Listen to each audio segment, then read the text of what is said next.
এখনকার যুবকদের কি মনে করছেন এরা হেপি শিয়ানা, এরা স্মার্ট বাঙালি। নিজের মারে কোনোদিন ডাব কিনে খাওয়ায় না। প্রেমিকাকে বলে তোমার চেহারা খারাপ হয়ে গেছে, কি টেনশন করো, আমি তো আছি, এই যে ডাব নিয়ে এসেছি খাও না। কথা কয় না গো। প্রেমিকা বলতেছে তুমি আমার এত কি আর করো, বলে অবশ্যই, তোমার নাম বিউটি, আমি সারা জীবন করব তোমারই ডিউটি, তুমি একটু খাও সোনা। পাইপ টাইপ লাগায়া দিছে। এখন এ বলতো আবার বলতেছে তুমি যদি মনে কিছু না নেও আমারও খাইতে মনে চাই, তবে আমি ডাবে খাবো না। কই খাবো? আমি তোমার মুখে পাইপ লাগায় খাবো। করছে ঠিক আছে খাও। মেয়ে খায় ডাব থেকে, ছেলে খায় মেয়ের মুখ থেকে। কি জামানা, কোথাকার পানি কোথা থেকে যাচ্ছে। কি রে আই রে, ছেলে পেলের যে বুদ্ধি আছে ভাই, সেই বুদ্ধি। কলেজের ক্যাম্পাসে কিভাবে মেয়েটা চাপে ধরে বসে আছে, খবর নিয়ে দেখেন তো কাবির নামা আছে, হুজুরক নরম পায়ে খালি এগুলো কন আপনারা। কথা কন, কি হয়েছে পিছনে, কি হয়েছে গোলমাল করতেছেন কে? খারাপ লাগে? আস্তে করে উঠে চলে যাবেন, আপনার অনুমতি আসে যাওয়া, এলেই চলবি। হ্যাঁ, একজন করতে হুজুর, মানুষ বলে আপনি দুই একটা গান গান। আমি কি গান সাদে গাই? এই গান কি গান? নাই, গানের মধ্যে বাস্তবতা আছে। আউল ফাউল গান আমি গাই না, যেটা গাই ওই গানের মধ্যে শিক্ষা আছে। যুবকদেরকে একটু বোঝেননি? তাছাড়া ওরা মন খারাপ করে, ওরা তো এলেই চায়। যারা বিয়ে করেনি দেখবেন পুরো ঘরে নায়িকাদের ছবি দিয়ে সাজানো, ঘুমানোর আগে ওই নায়িকাদের ছবি দেখা নফল মনে করে। ওই ছবির দিকে তাকায় আর বলে আহারে এরকম একটা মাইয়া যদি ভাইতাম, নায়িকার মতো জীবনটা ধন্য হয়ে যেত। ঘুমের ঘরে দেখো নায়িকার বুকের ওপর। কথা কন নাকি আপনারা? যুব সমাজকে ধ্বংস করেছে এই মোবাইল। এই মোবাইলের মাধ্যমে যুব সমাজ ধ্বংস হয়ে গেছে। মোবাইলের ওজন কম, কিন্তু মোবাইলের মাধ্যমে পাপের ওজনটা অনেক বেশি। কথা বলে ঠিক না? সারা রাত ঘরের দরজা লাগাই একা একা রুমের ভিতরে, ল্যাপের ভিতরে কম্বলে সেই ভিডিও। কথা কন ঠিক? এরকম দুষ্ট পোলাপান আছে না নাই? যুবক, আল্লাহকে ভয় করো। তুমি যে একা একা গোপনে উল্টা পাল্টা ভিডিও দেখতেছো, নাচ গান দেখতেছো, অশ্লীল ভিডিও দেখতেছো, কে দেখে? কে দেখে? যারা বাবা আছেন খবরদার, ছেলে মেয়ের বিয়ে হওয়ার আগে কোন ছেলে মেয়েকে বিবাহের আগে মোবাইল হাতে তুলে দিবেন না। দিলেও বাটনওয়ালা, টাচ মোবাইল না, বাটন বাটন। ওই চাপ দিলে কে কো পে পো তারলা দোসাসি আছেন, ওই সেট কিনে দেবেন। খবরদার টাচওয়ালা দিন না, দিলে ওর জীবনটা আপনি নিজের হাতে শেষ করলেন। কথা বলে ঠিক না? সতর্ক থাকবেন তো ইনশাআল্লাহ। তাহলে কে নষ্ট করছে সন্তানদেরকে? কথা কেন মোবাইল, জোরে বলেন, কি নষ্ট করছে? দেশে মোবাইল আইছে, চিঠি বন্ধ হইয়াছে, দিওয়ানা বানাইছে, পোলা মাইয়ার মনের কথা ভাসে বাতাসে। ও দেখো পোলা পানের মন বাদা ফেসবুকে এখন, ও দেখো পোলা পানের মন বাদা ফেসবুকে এখন, মোবাইলে চ্যাটিং কইরা কাটায় সারাক্ষণ। এই মোবাইল পাইয়া দেখো মদনের মাইয়া, এই মোবাইল পাইয়া দেখো মদনের মাইয়া, কি কাণ্ড ঘটাইছে, স্বামী সংসার রাইখা নাকি পালাইয়া গেছে। 2 বাচ্চার মা, 4 বাচ্চার মা, স্বামী সংসার রাইখা আর একটা পুরুষের হাত ধরে পালিয়ে যায়।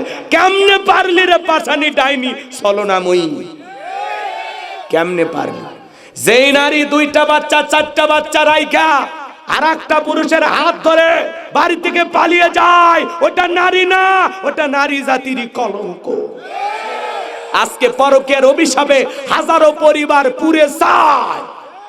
পরকীয়ার কারণে সংসার জীবনে সুখ আর শান্তি নাই। কথা কন না কে? আপনাদের এলাকা অবশ্যই এগুলো শুরু হয়নি না, কেউ পালায়নি না, এই এলাকার মানুষ ভালো। ওটা ভারতে ঘটছে। রাগ করতেছেন? মন খারাপ করছে? ও দেশে টিকটক আসিয়া সব গেল ভাসিয়া, ও দেশে টিকটক আসিয়া সব গেল ভাসিয়া, সিদ্দিক সোরা নায়ক হইছে আইডি খুলিয়া। এই মোবাইলে হাই কি জাদু আছে ভাই, এই মোবাইলে হাই কি জাদু আছে ভাই, পোলা পান বুঝাছে পড়ালেখা তুইলা রাখছে সপ্তম আকাশে। কথা কন নাকি আপনারা? এগুলো বললে অনেকের মন খারাপ হয়, এগুলোই বাস্তবতা। কথা কন ঠিক কিনা? যার বউ টিকটক করে অবশ্যই তার বউ ভাইরাল। এই বউয়ের পা ধুইয়া চুমা খাওয়া উচিত। প্রতিদিন 2 কেজি করে দুধ ঢালবা পায়ে, কারণ তোমার বউ তো সেলিব্রিটি। যার বউ টিকটক ভিডিও করে, বউ কি মানুষকে দেখানোর জিনিস? বউ পার্সোনাল জিনিস, পাবলিসিটি করার জিনিস না। বউ একা দেখার জিনিস, মানুষকে দেখানোর জিনিস না। বউয়ের ছবি ফেসবুকে সারে, বউ টিকটক ভিডিও করে কিচ্ছু বলে না। আমার বউ টিকটক করে, হুজুর দোয়া করেন। ওরে শয়তান আছে চাচা আছে, হাসেন না, আপনি তো বুঝিচ্ছেন না। একটা নুডলস রান্না করে, তারও টিকটক ভিডিও। হ্যালো বন্ধুরা, দেখেন কিভাবে নুডলস রান্না করতে হয়। প্রথমে না সয়াবিনের তেলের পরে তেজপাতা, তারপরে আমার গালে একটা থাপ্পড়। আজকে এগুলো টিকটকের কারণে যুবক যুবতী তরুণ তরুণী সব নষ্ট হয়ে গেছে। এমন কায়দায় মোবাইলে আসক্ত হয়ে গেছে সন্তানেরা, আমার তো ভয় লাগে, না জানি কখন বাসর করে লাইভ শুরু করে। হাসেন না, এরা কোন জায়গায় যা সেলফি তোলে না, বলেন কোন জায়গায় যায়? কি হয়েছে পিছনে? কি হয়েছে? গোলমাল করতেছেন কে? খারাপ লাগে? আস্তে করে উঠে চলে যাবেন, আপনার অনুমতি আছে যাওয়ার, এলেই চলবি। হ্যাঁ, একজন কতে হুজুর, মানুষ বলে আপনি 2-1টা গান গান। আমি কি গান সাদে গাই? এই গান কি গান? না, এই গানের মধ্যে বাস্তবতা আছে। আউল ফাউল গান আমি গাই না, যেটা গাই ওই গানের মধ্যে শিক্ষা আছে। যুবকদেরকে একটু বোঝেননি? তাছাড়া ওরা মন খারাপ করে, ওরা তো এলেই চায় যে হুজুর একটা পাইছি রে, কি কইল। রাগ করতেছেন মনে হয়, ওদেরও মন ঠিক রাখার দরকার আছে না নাই? এ বাজান গো আমার, সামনের দিকে যাই বাজান। আমি যে কথা বলতে চাচ্ছিলাম, পুরো পৃথিবীর ক্ষমতা আল্লাহ পাক 4 জন মানুষকে দিয়েছিল। জোরে বলেন কয়জন? এই 4 জনের মধ্যে 2 জন হলো ইমানদার আর 2 জন হলো কাফের। এই 2 জন ইমানদারের মধ্যে একজনের নাম হলো নবী সুলাইমান, যাকে আল্লাহ পাক পুরো পৃথিবীর রাজত্ব পাওয়ার ক্ষমতা দিয়েছিলেন। বলেন আল্লাহু আকবার। আল্লাহ নবী সুলাইমান আলাইহিস সালামকে আল্লাহ রাব্বুল আলামিন এমন ক্ষমতা দিয়েছিলেন বাজান, মানব দানব জিন ইনসান সকলে তার হুকুম মানতে বাধ্য থাকতো। তার হাতে একটা মজেজার আংটি থাকতো। এই আংটি পরিধান করার কারণে এই পৃথিবীর এমন কোন মাখলুক নাই যেই মাখলুক নবী সুলাইমানের হুকুম মানতো না। বলেন আল্লাহু আকবার। সুলাইমান আলাইহিস সালামকে আল্লাহ তাআলা একটা তক্তের সিংহাসন দিয়েছিলেন। ওই সিংহাসনে বৈশা তিনি রাষ্ট্র পরিচালনা করতেন। বাতাসকে অর্ডার দেওয়া মাত্রই যেখানে যাইতে ইচ্ছা করতেন, বাতাস সিংহাসনটাকে উড়াইয়া নিয়ে সেই জায়গায় নিয়ে যাইতো। চিৎকার মেরে বলুন সুবহানাল্লাহ। একটু জোরে বলেন না সুবহানাল্লাহ। এখন জাহাজ গাড়ি হাওয়াই চলে, ওগো কলেরই বিধান। একদিন বিনা কলে হাওয়াই চলতো, নবী সুলাইমান মোরা সেই মুসলমান। মারহাবা কর। একটু মন দিয়ে শুনবেন। নবী সুলাইমানের রাজত্বের কাহিনী যদি আমি বলতে চাই 2-3 ঘন্টা আলোচনা করে শেষ হবে না। নবী সুলাইমান একদিন জরুরত স্বার্থে আংটিটা খুলে এক জিনের হাতে দিয়ে গেছে যে হেফাজত করো। আল্লাহর পয়গম্বর বের হওয়ার আগে আরেকটা জিন নবী সুলাইমানের সুরত ধারণ করে এসে বলে আংটি দাও, দিয়ে দিছে। এই যে বিশাল একটা ঘটনা, জেলের মেয়ের যে ঘটনা আপনারা শুনছেন না, এইগুলো বললে আপনারা মজা পাইতেন, ওইদিকে যাব না। আল্লাহ নবী সুলাইমান আলাইহিস সালাম পিপিলিকার ভাষা, পশুর ভাষা, সব পাখি সবকিছু তিনি বুঝতে পারতেন। পাখিরা কি বলে, মানে কিসির বিসির ওইটা না, ওনারা এক পাখি আর এক পাখির সাথে আসলে তাদের ভাষা অনুযায়ী কি কথা বলে সেটাই বুঝতেন। সুবহানাল্লাহ। একটা একটা পিপিলিকে কি বলে পয়গম্বর তাও বুঝতেন। সুবহানাল্লাহ, কি বিশাল বাদশাহী আল্লাহ তাআলা তার পয়গম্বর নবী সুলাইমান আলাইহিস সালামকে আল্লাহ দান করেছিলেন। সুবহানাল্লাহ। তাহলে এক নাম্বার নবী সুলাইমান আলাইহিস সালামকে আল্লাহ পাক পুরো পৃথিবীর রাজত্ব বাদশাহী দান করেছিলেন। দুই নাম্বার বাদশা জুলকারনাইনকে আল্লাহ পাক পুরো পৃথিবীর রাজত্ব পাওয়ার ক্ষমতা দিয়েছিলেন। এই পৃথিবীর জমিন এক নয় দুই নয়, বাদশা জুলকারনাইনকে আল্লাহ পাক 1600 বছর হায়াত দিয়েছিলেন। বলুন আল্লাহু আকবার। সূর্য উদয় হইতে সূর্য অস্তগামী পর্যন্ত, পূর্ব থেকে পশ্চিম পর্যন্ত পুরোটা পৃথিবীর ক্ষমতা আল্লাহ তাআলা বাদশা জুলকারনাইনকে দিয়েছিল। ইয়াজুজ মাজুজের ঘটনা আপনারা শুনেছিলেন, যে বিশাল প্রাচীর নির্মাণ করে দিয়েছিলেন যেই বাদশাহ, সেই বাদশার নাম বাদশা জুলকারনাইন। আল্লাহু আকবার।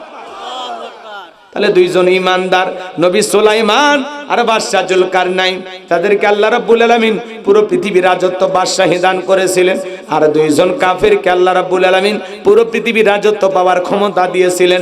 এর মধ্যে একজন বাদশার নাম হলো জালেম বাদশা বখতেনাসর, যাকে আল্লাহ পাক পুরো পৃথিবীর রাজত্ব পাওয়ার ক্ষমতা দিয়েছিলেন।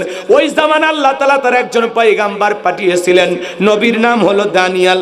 আল্লাহর নবী দানিয়েল সাল্লাম বনি ইসরাঈলদেরকে সুন্দর করে দাওয়াত দিয়ে বলেন, ইয়া বানি ইসরাঈল যাকুরু নি'মাতি আল্লাতী আন'আমতু আলাইকুম ওয়া আন্নী ফাদ্দালতুকুম আলা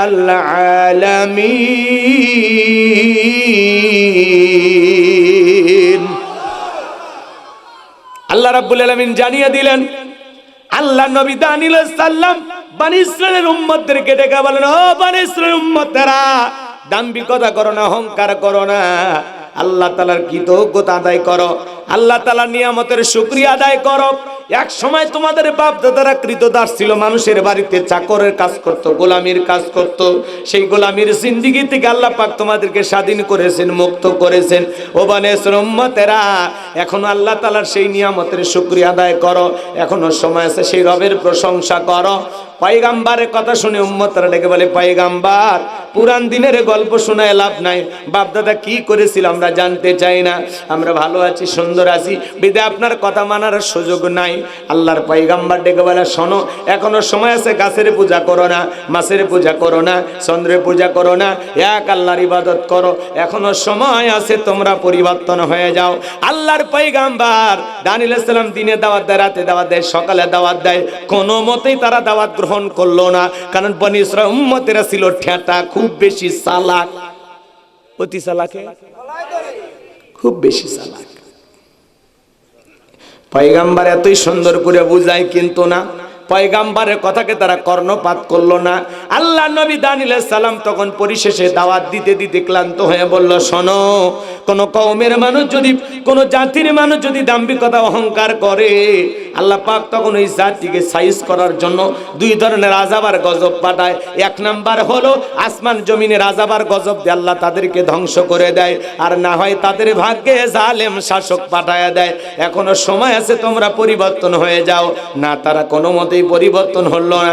আল্লাহর পয়গম্বর এত করে বুঝাইলেন, তারা কোনো মতে যখন পরিবর্তন হলো না, আল্লাহ পাক তখন ওই কওমের মানুষের উপরে, ওই জাতির মানুষের উপরে বাদশা বখতেনাসরকে পাঠায়া দিলেন। দেশের জনগণ হবে যেমন, দেশের শাসক হবে তেমন। আপনি ভালো না হইলে দেশটা ভালো হবে না, আপনাকে ভালো মানুষ হওয়া লাগবে। কথা বলে না কেন? আপনি এক নাম্বার, আপনার নেতাও এক নাম্বার হবে। আপনি দুই নাম্বার, নেতাও হবে দুই নাম্বার। আপনি চিটার, নেতা হবে বিশ্ব চিটার। কথা কন না কেন? আপনি সৎ না হলে এই দেশে সৎ নেতা পাবেন না। কথা কয় না কেন? আপনি মিসে স্লোগান দেন, বল্টু ভাইয়ের চরিত্র ফুলের মতো পবিত্র, নামাজ পড়া এক ওয়াক্ত, গাঁজা খাই 5 ওয়াক্ত, ঘুমচুরিতে পাকা ভক্ত, শয়তানের 1 নাম্বার ভক্ত, হুজুরদের জন্য খুবই শক্ত, চুষে খাই গরিবের রক্ত। পোস্টারে লেখা আছে গরিবের বন্ধু, ভোট দিয়ে দেখেন গরিবের কয় নাম্বার শত্রু। 500 টাকা দিয়ে আপনার কেনা যায়, 500 টাকার জন্য আপনি পবিত্র আমানত বিক্রি করেন, আপনার দাম 500 টাকা। কি কথা কন না কে? 500 টাকার জন্য আপনি নিজেকে বিক্রি করেন, আপনারে দিয়ে হবেটা কি? যেই দেশের জনগণ নির্বাচনের আগে হাত পেতে টাকা নিয়ে ভোট বিক্রি করে, এইরকম জনগণ দিয়ে দেশে কখনো ইসলাম প্রতিষ্ঠিত করা সম্ভব হবে না। এক পাগল তেঁতুল গাছের নিচে হাত তুলে বলে, আল্লাহ এ তেঁতুল গাছের রাজশাহীর ফজদিয়াম দে, রংপুরের হাড়িভাঙ্গা দে, নওগাঁ সাপাহারের আমরুপালি দে, চাপাই নবাবগঞ্জের কাটিমোনা আম দে। আল্লাহ তখন বলে, পাগল চোখটা খুলে দেখ কোন গাছের নিচে দোয়া ধরেছিস।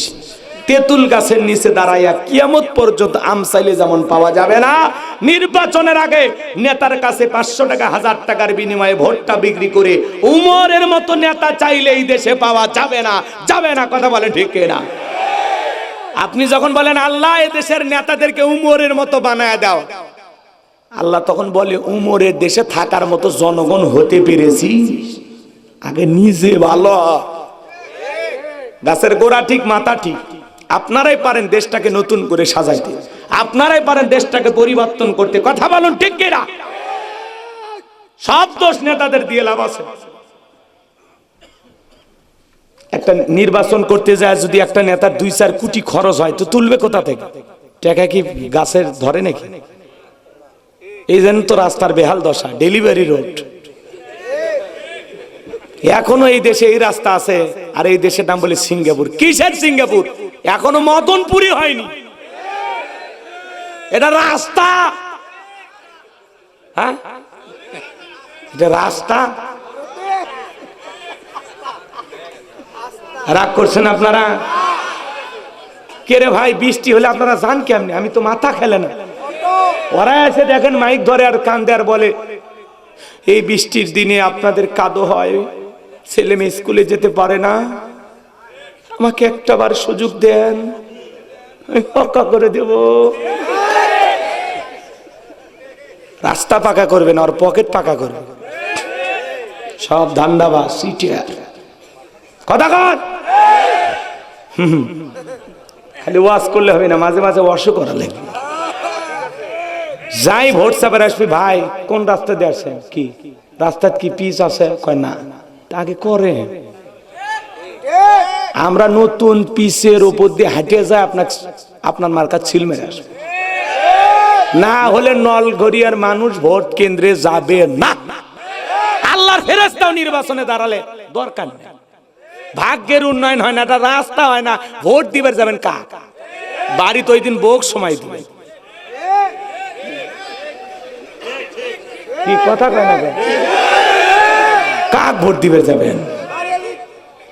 হ্যাঁ, ওদের দয়া মায়া নাই। এখন এই দেশে এই 2025 সালে এই রাস্তা মানা যায়। কোন মহিলার যদি ব্যথা ওঠে আর অটোওয়ালাকে যদি বলা হয় 500 টাকা দেবো, ব্রেক ধরবো না, পুরো সিজারের টাকা বেঁচে যাবে। কথা কোন ঠিক কিনা? খালি ভোটের সময় আসে অভিনয় করে, অভিনয়। রাস্তা ঠিক করে দেব, আপনাদের দুঃখে কলজে ফেটে যায়। অভিনয় করো তোমরা, না বহুত চালাকি করছো। আগে কাজ করো, না হলে আপনারা কিয়ামত পর্যন্ত ভোট দিবে যাবেন না। কি ভাই, কি হয়েছে? আপনাদের পক্ষে কথা করছি না, তাহলে আপনারা রাগ করবেন কেন? কথা ঠিক আছে? এই কথাগুলো যদি ওরা একবার শোনে, ওরা কবে হুজুর কি দিয়ে গেল হে। দেওয়া তো কমই আছে, আরো দেওয়া লাগতো। ভাগ্যিস ভালো এখন কেউ নাই, দিয়ে আর লাভ হচ্ছে না। এই বুঝছেন, সামনে দেখি, সামনে ভবিষ্যতে যদি আরো এরকম রাস্তা পাই তো ওর খবর আসে। ওই সাফাবাজির সিঙ্গাপুর আছে, কিন্তু আসলে এই দেশ এখনো গাজীপুরি হয়নি। কথা কোন ঠিক কিনা? রাগ করতেছেন ভাইরা আমার? সামনের দিকে যাই বাজান। যে কথা বলতে চাচ্ছিলাম, গভীর মনোযোগ দিয়ে কথাগুলো শুনে যান। সমাজ পরিবর্তন হবে সেই দিন, আমরা নিজেরা পরিবর্তন হব সেই দিন। আসুন একটু সৎ মানুষ হওয়ার চেষ্টা করি, ভালো মানুষ হওয়ার চেষ্টা করি। নিজের চিন্তা ভাবনার পরিবর্তন আনি, নতুন করে দেশকে নিয়ে ভাবার চিন্তা ভাবনা করি। আল্লাহ বোঝার তৌফিক দান করুক, জোরে বলুন আমিন। আমি গুনাহগার যে কথা বলতে চাচ্ছিলাম বাজান, গভীর মনোযোগ দিয়ে কথাগুলো শুনে যান। আল্লাহ রাব্বুল আলামিন তখন ওই বনী ইসরাঈলের উম্মতের উপরে জালেম বাদশা বখতিয়ানাসরকে পাঠায় দিল। বাদশা বখতিয়ানাসর ক্ষমতার চেয়ারে বসার পরে হাজার হাজার মানুষকে গ্রেফতার করতে লাগলো। শুধু তাই নয়, আল্লাহর নবী দানিয়েল আলাইহিস সালাম সহ তার ৭০,০০০ উম্মতকে জেলখানায় বন্দী করলো। আল্লাহর নবী দানিয়েল আলাইহিস সালাম জেলখানায় বন্দী হওয়ার পরে উম্মতদেরকে ডেকে বলে, কি ব্যাপার, কই গেল তোমাদের গাড়ি বাড়ি, কই গেল তোমাদের টাকা পয়সার অহংকার? এই দিনের ভয় তো আমি তোমাদেরকে দেখাইতেছিলাম। উম্মতরা ডেকে বলে, পয়গম্বর, আপনার কথা যে দিবালোকের মতো সত্য হবে আমি বুঝতে পারি না। আপনি যে আমাদেরকে নিয়ে এত ভাবেন আমরা বুঝতে পারি নাই। ও পয়গম্বর, আমরা নিজেদের ভুল বুঝতে পেরেছি। আজ থেকে আর গাছের পূজা, মাছের পূজা, চন্দ্রের পূজা করব না। এখন থেকে এক আল্লাহর ইবাদত করব।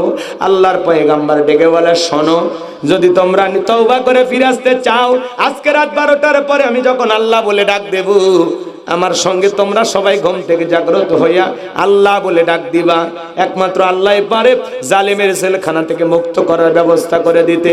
আল্লাহ নবী দানিয়েল আলাইহিস সালাম উম্মতদেরকে নিয়া রাত 12টার পরে যখন আল্লাহ বলে ডাক দিয়েছেন, সবাই একটু চিৎকার মেরে ডাক দেন আল্লাহ, আর একটু ভালোবেসে ডাক দেন আল্লাহ।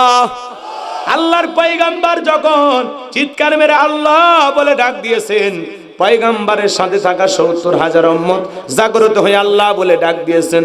এইবার সবাইকে নিয়ে সিজদায় লুটিয়ে পড়লেন, কাকুতি মিনতি সহকারে দোয়া করতে লাগলেন, কান্না করলেন, আর লেখে বলেন, আল্লাহ, আমার উম্মতেরা ভুল করেছে, নিজেদের ভুল বুঝতে পেরেছে, তারা তওবা করে ফিরে আসতে চায়। আল্লাহ, আপনি আমার উম্মতদেরকে মাফ করে দেন। আল্লাহ নবী দানিয়েল আলাইহিস সালাম যখন কাকুতি মিনতি সহকারে চোখের পানি ছেড়ে দিয়া আল্লাহ তাআলার কাছে দোয়া করতে লাগলেন, বাজার নবীজির চোখের পানি আর উম্মতের চোখের পানি আল্লাহ তাআলা কবুল করলেন। আল্লাহ আসমান থেকে ডেকে বলে, ও নবী দানিয়েল, কান্না করতে হবে না, আমি আল্লাহর দরবারে তোমাদের দোয়া মঞ্জুর হয়ে গেছি। আমি আল্লাহ পাক অচিরে জালেমের জেলখানা থেকে মুক্ত করার ব্যবস্থা করে দেব। বলেন আল্লাহু আকবার। ওই রাত্রিতে আল্লাহ পাক বাদশা বখতিয়ানাসরকে এমন একটা মারাত্মক ভয়ঙ্কর স্বপ্ন দেখা দিয়েছে বাজান। ওই স্বপ্ন দেখে জালেম বাদশারা ঘুম থেকে লাফ মেরে উঠছে। জালেম বাদশা যখন ঘুম থেকে লাফ দিয়ে উঠছে, চতুর্দিক দিয়ে নিরাপত্তা কর্মী, সিকিউরিটি যারা দায়িত্ব পালন করেছিল, ওরা দৌড়ে এসে বলে, নেতা, এত জোরে চিৎকার মেলেন, ব্যাপারটা কি? বলে, চেহারার দিকে তাকায়া দেখো, চেহারার দিকে তাকায়া দেখো, আমি মারাত্মক একটা স্বপ্ন দেখেছি। এই স্বপ্নের ব্যাখ্যা না জানা পর্যন্ত আমি আর ঘুমাইতে পারবো না। এই দেশের যত স্বপ্নের তাবির কারো কাছে স্বপ্নের ব্যাখ্যা বলতে পারে, ওদেরকে আমার দরবারে নিয়ে আসো। পরের দিন সকালবেলা হাজার হাজার মানুষ বাদশার দরবারে হাজির হয়েছে।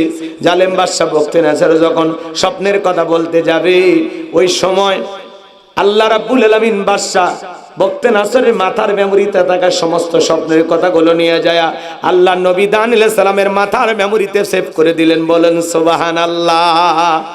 আর একটু জোরে বলেন না সুবহানাল্লাহ। আমার ভাইয়েরা, দিল দিয়ে কথাগুলো বোঝার চেষ্টা করবার। এই যুবক, একটা মোবাইলে যা আছে শেয়ারের মাধ্যমে আর একটা মোবাইলে পার করা সম্ভব কিনা? তাহলে বাদশার মাথার মেমোরিতে থাকা স্বপ্নের কথাগুলো নিয়ে যায় আল্লাহ নবী দানিয়েল আলাইহিস সালামের মাথার মেমোরিতে সেভ করে দেওয়ার ক্ষমতা আমার আল্লাহর আছে না নাই? এইবার বাদশা বখতিয়ানাসর যখন স্বপ্নের কথা বলতে যাবে, গতকাল রাত্রে কি যেন স্বপ্ন দেখলাম আর বলতে পারে না, স্বপ্নের কথা ভুলিয়ে দিলেন তিনি কে? এইবার বাদশা বখতিয়ানাসর মুহূর্তের মধ্যে ডায়লগ পরিবর্তন করে ডেকে বলে, শোনো, গতকাল রাত্রে স্বপ্নে কি দেখেছি, স্বপ্নের ব্যাখ্যাও তোমাদেরকে বলতে হবে, স্বপ্নের কথাও তোমাদেরকে বলতে হবে। জনগণ ডেকে বলে, বাদশা, এ তো পাগলামি কথা, স্বপ্ন দেখেছেন আপনি, আমরা কিভাবে বলবো? বলেন তো বাজান, দেশের বাদশা স্বপ্নে কি দেখেছে দেশের জনগণ কি জানে? স্বপ্ন তো স্বপ্নই। বাচ্চার স্বপ্নের কথা তো দূরের কথা, স্বামী স্ত্রী আপনারা এক খাটে ঘুমান নাকি আলাদা? কথা কয় না। মানুষ গরিব হতে পারি, হুজুর আলু ভর্তা দিয়ে ভাত খাই, কিন্তু বউ কলত নিয়ে ঘুমায় নাকি? আর ধনী কুটিপতি, টেকার গরমে বউ এক রুমে, স্বামী আলাদা, দাও কুড়েলে সম্পর্ক মিলেই না। কথা কয় না। টাকা বেশি ঝামেলা বেশি, টাকা কম দ্বন্দ্ব কম। কথা কি বুঝতে পারতেছে? ছোট্ট কুটির হতে পারে কিন্তু সুখ আছে, খাই কম কিন্তু শান্তি আছে, আছে না ভাই? শোনেন না যে কথা বলতে চাচ্ছিলাম, আপনার বউ স্বপ্নে আপনাকে বাদ দিয়ে আর একটা ছেলের হাত ধরে যদি পার্কে ঘোরাঘুরি করে, আপনারা কি করবেন? কোবাবেন? যাক, একজন সাহস পাইছে, তাও কোবানের দরকার নেই, বউক মারলে মামলা টামলা হয়ে যাবে, ঝামেলার মধ্যে দরকার নেই। স্বপ্নের কথা বলছি তো, টের তো আর পান পাইছেন? তার মানে আপনার বউ স্বপ্নে কি দেখে আপনি জানেন। আবার আপনি আপনার বউকে বাদ দিয়ে আর একটা মেয়েকে নিয়ে পার্কে যদি ঘোরাঘুরি করেন, বউ যদি টের পেয়ে কি করতো? ঝাঁটা দিয়ে বিঠাইত। কথা কন ঠিক কিনা? ল্যাপের ভিতরে লিত না, যে ঠান্ডা পড়ছে এই 2 মাস বইয়ের সাথে ঝগড়া করবেন না। পৌষ মাস আর মাঘ মাস খুব সাবধান। দিনের বেলা ঝগড়া করছেন, রাতে যদি কম্বলের ভিতরে ল্যাপের ভিতরে না নেয় কি হবে অবস্থা? এক স্বামী ঝগড়া লাগছে দিনের বেলায়, বউ কাছে রাতে আসিস, দরজা আর খোলে না, অনেক ডাক দেয়, দরজা খোলে না। মনের দুঃখে, যে শীত পড়ছে, ল্যাপের তাপ তো হলো না, বাইরের তাপ তো নেওয়া লাগবে, একটু ম্যাচ বিড়ি টিড়ি খাইতো, ম্যাচ ঠোকা দিয়ে একটু আগুন টাগুন লাগাইয়া খেয়ারের তাপ নিতেছে। বউ চিন্তা করলে দরজাটা খুললাম না, জানালা দিয়ে দেখি আমার বল্টু গেল কই। কথাকে বোঝেন নাই? এবার জানালার ভাগ দিয়ে তাকায় দেখে স্বামী, কথাকে বোঝেন নাই, আগুন লাগাইয়া একটু তাপ নিতেছে। বউ এখন খেয়াল করে দেখে ওই আগুন জ্বলতে জ্বলতে স্বামীর লঙ্গিতে একটু আগুন লাগছে।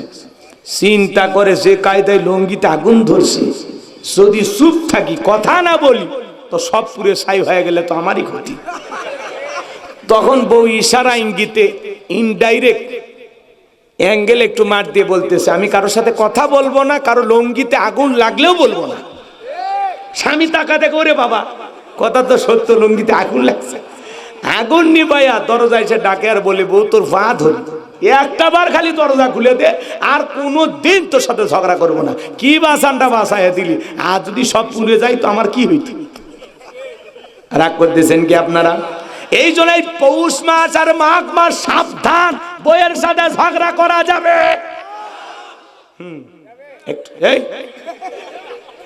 তো বাইরে থাকার ইচ্ছা থাকলে করেন। একদিন যে শীত পড়ছে, বাইরে থাকলে দাঁত চাপিয়ে যাবি, ওই পিলাস দিয়েও খুলে দিতে পারবেন না। রাগ করতেছেন আপনারা? তাহলে এদিক খেয়াল করেন, স্বামী কি স্বপ্নে দেখে বউ জানে না, বউ কি স্বপ্নে দেখে স্বামী জানে না। কথা বলে ঠিক কিনা? মাঝে মাঝে স্বপ্নে দেখি সাপ তারা করছে, ঘুমোতে করে দেখি সাপ খুঁজে পাওয়া যায়। মাঝে মাঝে স্বপ্নে দেখি বাড়ি ঘরে আগুন লাগছে, ঘুমোতে করে দেখি না সব ঠিকই আছে। মাঝে মাঝে স্বপ্নে দেখেন আপনি মারা গেছেন, বউ বাচ্চা কান্নাকাটি শুরু করে দিছে, ঘুমোতে করে দেখেন না বেঁচে আছি। কথা কয় না? বাদশাহ স্বপ্নে কি দেখেছে জনগণ কি জানে? এইবার ডেকে বলে, শোনোই স্বপ্নে আমি কি দেখেছি, স্বপ্নের কথাও বলতে হবে, স্বপ্নের ব্যাখ্যাও বলতে হবে। জনগণ ডেকে বলে, বাদশাহ তো পাগলামি কথা, আপনি স্বপ্নের কথা বলবেন, আমরা স্বপ্নের ব্যাখ্যা বলবো। বাদশাহ ডেকে বলে, কেন তোমরা নাকি গায়েব জানো? বলেন তো বাজান, আল্লাহ সারা দুনিয়ার কোনো মানুষ কি গায়েব জানে? কিছু ভণ্ড পীরের আবির্ভাব ঘটে, ওরা বলে আমরা গায়েব জানি। যারা বলবে আমরা গায়েব জানি, ওদেরকে অন্ধকার রুমে নিয়ে যাবেন, আচ্ছা তারে পিটাইয়া গণধোলাই দিয়ে ছেড়ে দিবেন, আর বলবেন গায়েবী মার দিলাম। কারো কাছে বলবি না, বললে ধ্বংস হয়ে যাবে। মনে রাখবেন বাজান, আল্লাহ সারা পৃথিবীর কোনো মানুষ গায়েব জানে না। নবী রাসূলের জানতেন ততটুকু, আল্লাহ জানিয়ে দিতেন যতটুকু। বলেন আল্লাহু আকবার। এইবার ভাইয়েরা আমার, বাদশা দেখে বলে, শোনো 7 দিনের আলটিমেটাম দিলাম, 7 দিনের মধ্যে আমি স্বপ্নে কি দেখেছি স্বপ্নের কথাও বলতে হবে, স্বপ্নের ব্যাখ্যা বলতে হবে। জনগণ ডেকে বলে, বাদশা 7 দিন কেন, 7 বছর সময় দিলেও আমাদের পক্ষে বলা সম্ভব নয়। এইবার লোকজন চলে গেল, জেলার জেলখানা দিয়ে ঘুরতেছে। আল্লাহর নবী দানিয়েল ডেকে বলে, জেলার এই দিকে আসো, দেখে মনে হয় টেনশনে আসো, কি টেনশন করো? এইবার জেলার ডেকে বলে, আমি টেনশনে আছি কেন জানেন? বাদশা একটা স্বপ্ন দেখেছে, কি যেন দেখেছে বলতে পারলো না, আর যারা স্বপ্নের ব্যাখ্যাও বলতে পারলো না। এইবার সমস্ত ঘটনা খুলে বলল। ওদেরকে 7 দিনের আলটিমেটাম দিয়েছে, ওরা 7 দিন পরে যদি না বলতে পারে, বাদশা তাদেরকে ফাঁসিতে চড়াবে, শুলিতে চড়াবে। এইবার আল্লাহ নবী দানিয়েল ডেকে বলে জেলা তোমার বাদশার কানে খবর পৌঁছায় দাও, তোমার বাদশা স্বপ্নে কি দেখেছে সেই কথা আমার জানা আছে, স্বপ্নের ব্যাখ্যাটা কি হবে দুইটাই আমি বলতে পারি। জেলার দৌড়ে চলে গেছে বাদশার কাছে, যায় বলে বাদশা আপনার টেনশনের ঔষধ পাওয়া গেছে, তাই নাকি? বলে হ্যাঁ, জেলখানে একটা কয়েদি আছে যে আপনার স্বপ্নের ব্যাখ্যাও জানে, স্বপ্নের কথাও জানে। এইবার বাদশা বক্তে নাসর ডেকে বলে ওই বাজান কই, বাজানকে আমার কাছে নিয়ে আসো, খেলার নাম বাবাজি, কথা বলেন ঠিক কিনা? এইবার আল্লাহ নবী দানিয়েলকে যা ডেকে বলে শোনো বাদশা তোমাকে ডেকেছে চলো। আল্লাহ নবী দানিয়েল ডেকে বলে শোনো আমার ৭০,০০০ লোককে গ্রেফতার করা হয়েছে, তাদেরকে জেলখানায় রেখে আমি বের হব না। যদি আমাকে জেলখানা থেকে বের করতে চাও আমার প্রত্যেকটা উম্মতকে জেলখানা থেকে বের করে দেওয়া লাগবে, সবার শেষে আমি জেলখানা থেকে বের হব। চিৎকার মেরে বলুন আল্লাহু আকবার। নেতৃত্ব যদি শেখা লাগে নবীদের কাছ থেকে শিখতে হবে, কথা বলেন ঠিক কিনা? যাত্রার পিছনে আপনি স্লোগান দেন নেতাবাসী একখান ট্যাবলেট খান, ট্যাবলেট খান, ট্যাবলেট খান, যেখানে আমরা আছি সেখানে ট্যাবলেট খান, কবরে তোমরা কেন পড়ে? নেতার মিছিল করতে যায় 105 জনকে পুলিশ থানায় ধরে নিয়ে গেল। নেতা টাকার অভাব নাই, মামু খালুর অভাব নাই, সকালে জেলখানায় ঢোকে বিকেলে বের হয়, কিন্তু আপনি গরিব জনগণ, দেখার কেউ নাই, শোনার কেউ নাই। যদি নেতা ভালো হইতো বলতে শোনো আমার একটা কর্মী জেলখানায় থাকা অবস্থায় আমি নেতা বের হব না, এরা গরিব মানুষ, রিক্সা চালায়, ভ্যান চালায়, মাঠে কাজ করে, আগে ওদের জামিনের ব্যবস্থা করো, ওরা আমাকে ভালোবেসে আমার মিছিল করতে আসছে, কথা বলেন ঠিক কি না? ওই রকম শাসক আমাদের দরকার আছে না? না, যেই নেতা আপনার বিপদে পাশে দাঁড়াবে, আপনার সুখে দুঃখে খোঁজ খবর নেবে, যেই নেতা আপনার দুঃখ দেখে কান্না করে, যে আপনার সুখ দেখে নিজেও সুখী হয়, এমন নেতা আমাদের সমাজে দরকার আছে না? নাই। যাত্রার পিছনে মিছিল মিটিং কইরা বউ বাচ্চাকে বিপদে ফেলা যাবে না।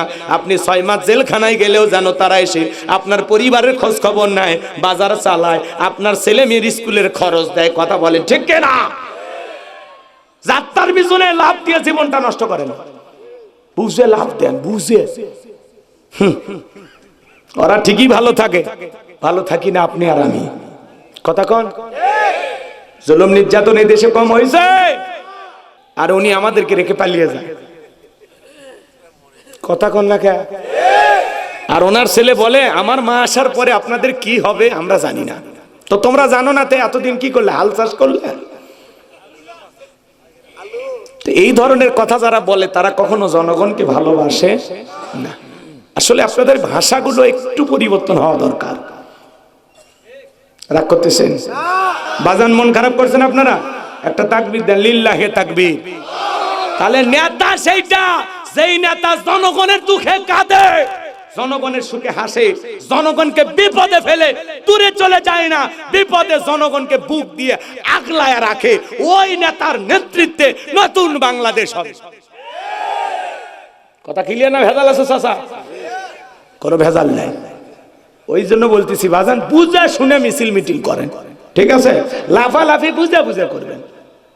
চলেন সামনের দিকে যাই। আমার ভাইয়ের আমি যে কথা বলতে চাচ্ছিলাম গভীর মনোযোগ দিয়ে কথাগুলো শ্রবণ করার চেষ্টা করেন। এইবার জেলার যায় বলে বাদশা যে আপনার স্বপ্নের কথা জানে, স্বপ্নের ব্যাখ্যা জানে, তার একটি শর্ত আছে, তার ৭০,০০০ লোককে গ্রেফতার করা হয়েছে, তাদেরকে ছেড়ে না দিলে সে আপনার কাছে আসবে না, স্বপ্নের কথাও বলবে না, স্বপ্নের ব্যাখ্যাও বলবে না। বাদশা বক্তে নাসর ডেকে বলে ওই বাজান যদি বলে এই জেলখানা কেন, তাম পৃথিবীর জেলখানার আসামি ছেড়ে দিতে রাজি, বাজান যা বলে তুমি তাই করো। এইবার আল্লাহ নবী দানিয়েল সালামকে জানায় দেওয়া হলো আপনার নেতা কর্মী, আপনার জনগণ যারা আছে, উম্মত যারা আছে, তাদেরকে ছেড়ে দেওয়া হয়েছে, আপনি চলেন। এইবার আল্লাহর নবী দানিয়েল সালামের চোখের সামনে সমস্ত উম্মতদেরকে ছেড়ে দেওয়া হলো। সবার শেষে আল্লাহর নবী দানিয়েল সালাম জেলখানা থেকে বের হয়ে আসলেন। চিৎকার মেরে বলুন আল্লাহু আকবার।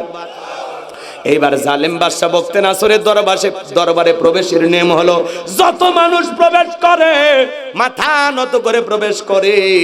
আল্লাহ নবী দানিয়েল সালাম তো কোনো জালেমের কাছে মাথা নত করতে পারে না। আল্লাহ ছাড়া এই মাথা দুনিয়ার কারো কাছে নত করা যাবে। ইয়্যাকা না'বুদু ওয়া ইয়্যাকা নাস্তাঈন, আমরা তোমার ইবাদত করি, তোমার গোলামি করি, সাহায্য তোমার কাছে চাই। আল্লাহ ছাড়া এই মাথা দুনিয়ার কোনো মাজারে নত হবে না, পীরের পায়ে নত হবে না, নেতার পায়ে নত হবে না। আল্লাহ ছাড়া দুনিয়ার কারো কাছে এই মাথা নত করা যাবে না। কথা বলেন ঠিক কিনা? আল্লাহর নবী কি কোনো জালেমের কাছে মাথা নত করতে পারে? দেহটাকে আটোসাটো করে, মাথাটাকে উঁচু করে, কৌশল করে, সুন্দর করে দরবারে প্রবেশ করলেন। এই দৃশ্য দেখার পরে বাদশা বখতেনাছর ডেকে বলে, বাজান, যত মানুষ আমার দরবারে প্রবেশ করে সবাই মাথা নত করে, তুমি কেন মাথা নত করলা না? আল্লাহর নবী দানিয়েল ডেকে বলে, শোনেন, স্বপ্নের কথা যে আপনার স্বপ্নের কথা যে আমার মাথার মেমোরিতে সেভ করে দিয়েছি, তার কথা হলো তাকে সারা দুনিয়ার কারো কাছে মাথা নত করা যাবে না। আমি যদি মাথা নত করতাম, সে যদি আপনার মতো স্বপ্নের কথা ভুলিয়ে দিত, আপনিও মারা যাইতেন, আমাকেও মেরে ফেলতেন। কথা বোঝেন নাই? আপনি টেনশনে মারা যেতেন, আমাকেও মেরে ফেলতেন। আল্লাহর নবীর কথা শোনার পরে বাদশা বখতেনাছর ডেকে বলে, বাজান, আসলেই তোমার মাথায় বুদ্ধি আছে, তুমি যা করেছো ঠিক করেছো। এই কথা বলে চেয়ার থেকে উঠলেন, আর আল্লাহর নবী দানিয়েল আলাইহিস সালামকে চেয়ার থেকে বসাইলেন। জেলখানা থেকে মুক্ত করে চেয়ারে বসাইয়া দেয় কে? জেলখানা থেকে মুক্ত করে কাতার আমিরের বিমানে চড়ে বিদেশে পাঠাই কে? ত্যাগ স্বীকার করলে পাওয়া যায়। বেগম খালেদা জিয়া তা পাইছে। কথা কন ঠিক কিনা? দেশের মানুষকে ফেলায়া যায়নি। কথা কন, দেশের মানুষকে ফেলায়া যায়নি। এগুলো হলো আসল মানুষ। কথা কন। আমার এই জায়গাটা ওনার প্রতি একটু দরদ বেশি, যে এত বিপদ তাও পালায় না। একবারও নি পালায়নি, একবারও না। শুনছেন? ঈশ্বর চাচা এত বড় শাসক ছিল, স্বৈরাচারও বলতো, পদত্যাগ করে জেলে গেছে, দেশ ছাড়েনি। বাপের বেটা। ভাগী নেত্রীর দরকার নাই, দরকার হলো ত্যাগী নেত্রী, যারা জনগণের পাশে থাকে, জীবন দিয়ে আগলায় রাখে। কথা কন ঠিক কিনা? একটা দেশের দায়িত্ব নেওয়া বাজান চারটিখানি কথা না। একটা সরকার যদি পালিয়ে যায়, দেশের জনগণের কি হয়? কোন দেশ যদি আক্রমণ করে শেষ করে দিত, কি করতেন? কথা কয় না। কেউ দেখার ছিল আমাদের? কেউ ছিল? কত লুটপাট হয়েছে, কত দুর্নীতি হয়েছে, কত মারামারি, যেখানে সেখানে হামলা ভাঙচুর। আমি বগুড়া শহরে দেখলাম, আহারে, নিজের চোখে মার্কেট গুলোর গ্লাস ট্লাস ভেঙে কেউ মোবাইল নিয়ে যাচ্ছে, চাই যা পাচ্ছে, সিয়ার টিন যা সব নিয়ে গেছে। রাস্তার মধ্যে ফলের দোকানদার আনারস নিয়ে যাচ্ছে, আপেল টাপেল যা ছিল সব নিয়ে গেছে, জীবনে কিনে নিজে। এলে যারা করছো না, ওই ভিডিও কিন্তু আল্লাহর কাছে আছে। স্বাধীনতা দেশে সেজদায় পড়ো, শুকরিয়া আদায় করো। তো তোমরা এলে অন্যায় করলে কে? কথা কন। এই ফলের দোকানদার কি আওয়ামী লীগ? তাহলে ওর দোকানের ফল তোমরা কেন খাইছো? কথা কন। ওই যে মোবাইলের মার্কেটের যে দোকানদার, ওই দোকানদার কি ওই কি দলীয় কোন নেতা ছিল? তাহলে ওর দোকানের ভাঙচুর করলে কে? অতি আগে এক কথা না জানে তদন্ত করছেন, আবেগে বলবেন না। কারণ ওই আনারস, ফলমূল, ফুটপাতে যারা দোকানদারি করে, আমি চোখের সামনে দেখছি বাজান, এজন্য মিথ্যা বলতেছি না।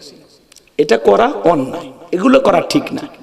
কেউ যদি অন্যায় করে, অপরাধ করে, রাষ্ট্র আছে, আইন আছে, তারা শাস্তি দেবে। আপনি কে? আপনি কে? আপনি এমপি, মন্ত্রী, শাস্তি দেওয়ার আপনি কে? এটা বোঝা লাগবে। আবেগ থাকা ভালো, বেশি আবেগ ভালো না। অনেক সময় আবেগে কিছু করলে হিতে বিপরীত হয়ে যায়। 2 মিনিট পরে চিন্তা করলে, না, এটা তো আমার করা ঠিক হয়নি। আপনার রেজাল্ট বের করতে পারবেন। কথা বলে ঠিক কিনা? আল্লাহ স্বাধীনতা দিলে আমরা কি করব? শুকরিয়া আদায় করব, সিজদা দেব, তাসবিহ পাঠ করব, আল্লাহর পবিত্রতা ঘোষণা করব। কথা বলে ঠিক কিনা? আল্লাহ যেন আমাদের হেদায়েত দান করেন। এটা জোরে বলেন না আমি। আমার ভাইয়েরা, লম্বা আমি করব না বাজান, সামনের দিকে যাই। যে কথা বলতে চাচ্ছিলাম, এইবার আল্লাহর নবী দানিয়েল আলাইহিস সালাম চেয়ারে বসে গেছেন।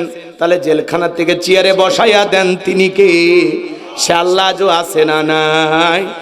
নাকি বয়স বাড়ছে? নাউজুবিল্লাহ, নাউজুবিল্লাহ। আল্লাহর পয়গম্বর চেয়ারে বসে গেলেন।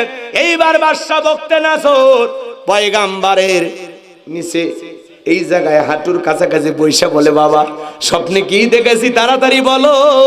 স্বপ্নের ব্যাখ্যাটা আমাকে একটু শোনায় দাও, টেনশনে আমি ঘুমাইতে পারি না রে বাবা।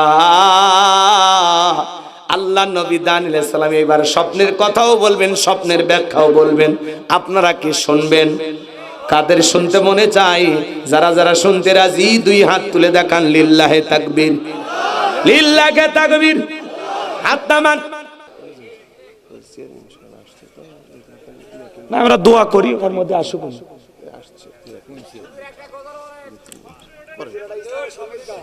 ওগুলো বলতে গেলে আরো 1 ঘন্টা ওয়াজ করে লাগবে। এতক্ষণ ওয়াজ করলে হবে? আচ্ছা আমি এতক্ষণ যা বললাম খারাপ লাগছে আপনাদের কাছে? কোনো কারণে মন খারাপ করছেন? ভাই চাচা চাচা, এই যে মুরব্বি, মুরব্বি বাজান বাজান বসেন, একটু দোয়া বাজান, এক্ষুনি আমরা শেষ করব। বলা যান এটা জীবনে শেষ মাহফিল হতে পারে, শেষ মুনাজাত হতে পারে। আল্লাহুম্মা আমিন। রব্বানা যালামনা আনফুসানা ওয়া ইল্লাম তাগফির লানা ওয়া তারহামনা লানাকুনান্না মিনাল খাসিরিন।